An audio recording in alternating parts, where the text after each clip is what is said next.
Okay, I'm recording. It's authentic though. So. All right, ready? Go. Yeah, let's do it. Hi, Mr. Frizzell. Thank you for being willing to work with me on this project. I appreciate it. We just observed your comparison shopping lesson and wanted to know a few things about how the lesson went. What did you observe or see with your students while teaching the lesson? Well, it was an introductory lesson, so we were able to relate to the students that yes, they have all or all were familiar with a grocery store, so they did know what we were talking about, and they have all attempted or at least been with a parent with grocery shopping, so making it applicable to real life events was easy for them.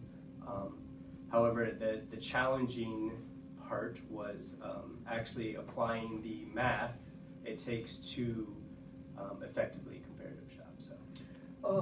So you were talking about the difficult part of applying the math. For the students, what part of that is the most difficult?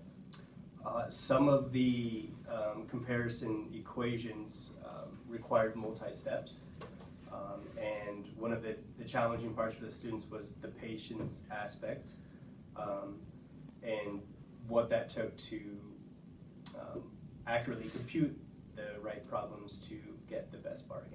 And being a special ed teacher in a basic math setting, knowing that sometimes teaching multi-step lessons can be tricky. Did you do anything prior to this lesson to taught kids how to do the multi-step process? Right. The explicit instruction prior to the activity was to show them how to line up the measurement that we were looking for within our food items, and then obviously converting that to the price.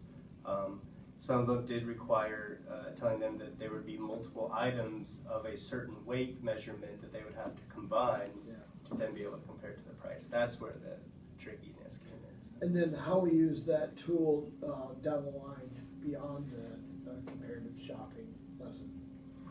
Well, I just think in multiple math settings, you're going to have multi-steps to get a problem, and to be able to make a decision, you're going to have to do multiple steps and factor in all those steps and compare. So pretty applicable moving forward. So just basically practice, having the kids continue to do that practice of multi-steps and be able to write down. But you said you went to shopping, like a Hy-Vee beforehand, to kind of give an idea of what you're expecting from your students and the prices and things like that. Did you use any other resources as well?